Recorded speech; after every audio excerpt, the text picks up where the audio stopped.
Look at our traditional leaders and the slave trade. We blame the whites for the slave trade we went through. We blame the whites that they offended us. They took us as slaves. But let's wait for a minute. Who sold the black man to the whites? Who sold the black man to the whites? Our own traditional leaders. The enemy is not outside.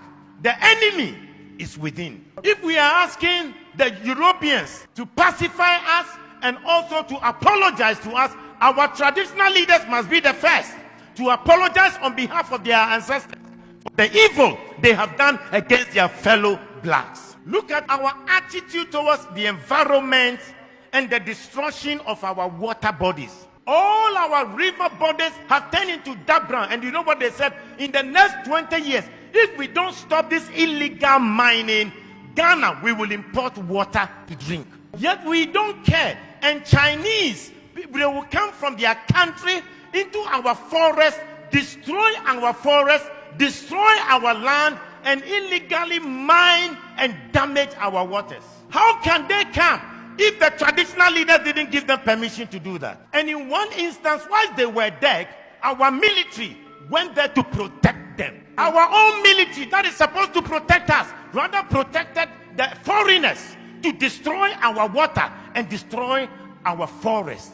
The enemy is not outside, the enemy is within. If you look at our own systems and structures in our country, we don't have a better system to improve the lives of people. Pastor, I was surprised when I read in China, they had a 10-year vision, and they said from 2011, their vision was that in 10 years from 2011, and 10 years from 2011 will be what year?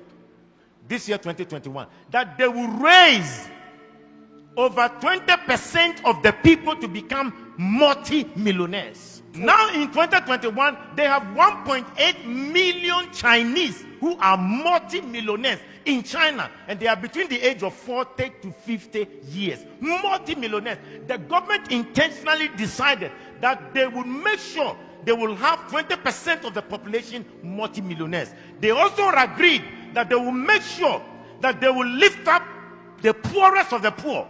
And they lifted 100 million people from begging to live a better life. But in this country, in our country, we fight our own businessmen.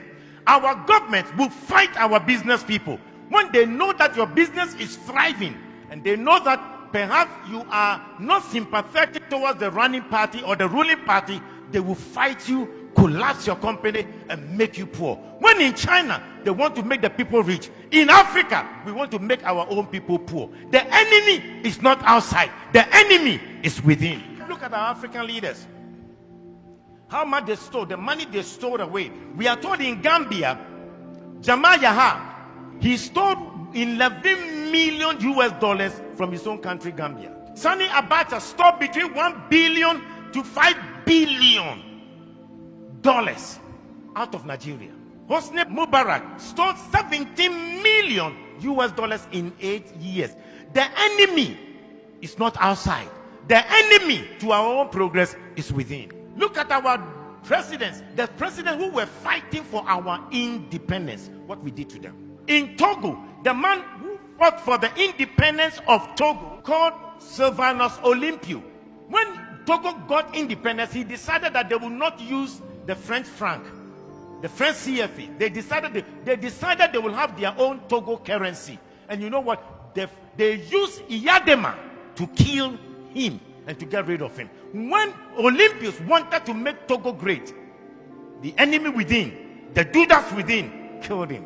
In Burkina Faso, the man who gave them independence, Maurice Yamego, was eliminated by his own people. When Thomas Sankara came, his own body group killed him and got rid of him. The enemy is not outside. The enemy is within. You look at our own country. Kwame Nkrumah started a new vision to develop Ghana, and who undermined him from within? They threw him out by Kotoka. Today we celebrate Kwame Nkrumah, but the own Judas will damage him.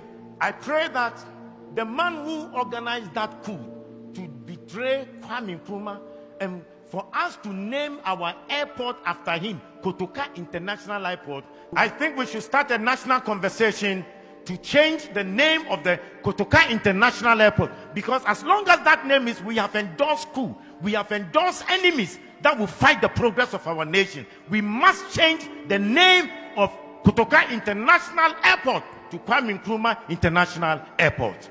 The enemy is not outside, the enemy is within. We need to ask God to give us a new character. Let's change our behavior and have new values. Because the person will be smiling with you, smiling with you, yet he will stab you at the back. How can you have a father who wants to destroy your life? Yet in Africa we have governments that do not want to make the people or improve the lives of the people. When in overseas, their governments have created an environment for every citizen to be better.